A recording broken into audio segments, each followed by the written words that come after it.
going to be Batman? Thank you, sir. Who's going to be Batman? Who's Falciani? Our deepest fear is not that we are inadequate.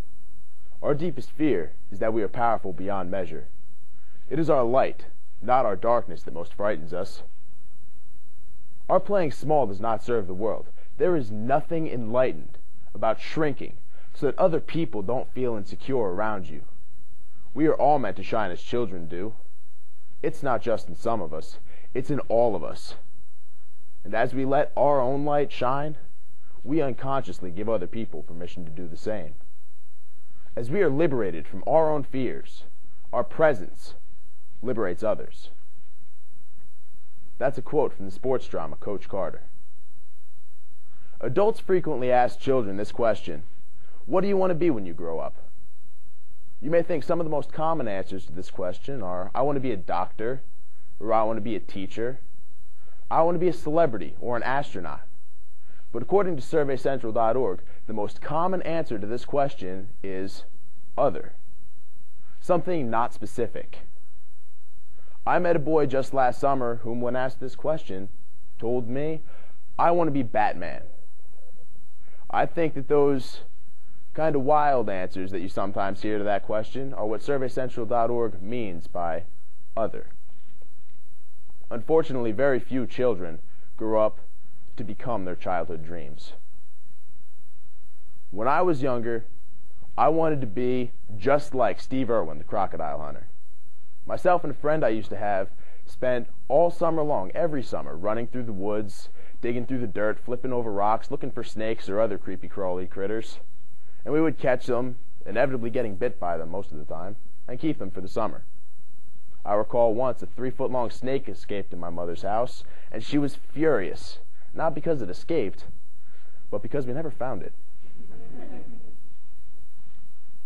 But this wasn't just an interest for us the way it is for most boys. For us, it was truly a passion, and we had a whole plan for how, when we were older, we would go to college and study in biology. Then after graduation, we would open up a zoo together, just like Steve Irwin did with his father back in the 70s. And we were going to become famous. But unfortunately, as I got older, that dream passed me by. I think the leading factor that contributed to me giving up on that dream was that I am the youngest of 6 children. I witnessed firsthand my older siblings growing up and giving up on their dreams of becoming a Major League Baseball player or an archaeologist, and instead becoming something ordinary. So I thought that's what you're supposed to do.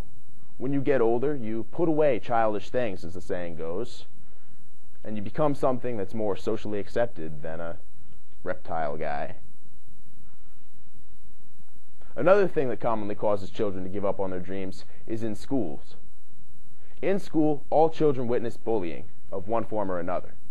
It's an unfortunate fact, but it's a fact nonetheless. And in school, who are the kids that get bullied? The kid who's a little overweight, or the kid who wears glasses, the kid who's really smart, or the kid who has a nerdy hobby. The kids who are a little bit different in some way were the target of the bullying and the humiliation. That taught us subconsciously to suppress within ourselves anything that made us unique, because being different was bad, or even dangerous. Let me ask you this. Why should you be afraid of what other people think, when in reality, those other people are cowards for judging you for doing something they are too afraid to attempt, and that is being a little bit unique?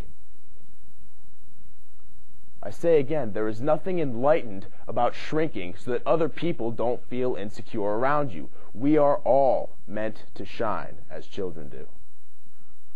Now, I'm not telling you this so that you can go back and chase your childhood dreams, because I'm sure for most of us, those are too far gone. But I'm telling you this for now. This is America. Any dream can come true if you have 2 things, the desire and the determination to make it so. But that's not the only reason I'm telling you this. The other reason is for the future. I hope you've all realized by now that we set the example for the generation that follows us. Everything we do or say, they will look up to. They will mold their lives around. And in turn, everything they learn from us, they will teach to the generation that follows after them.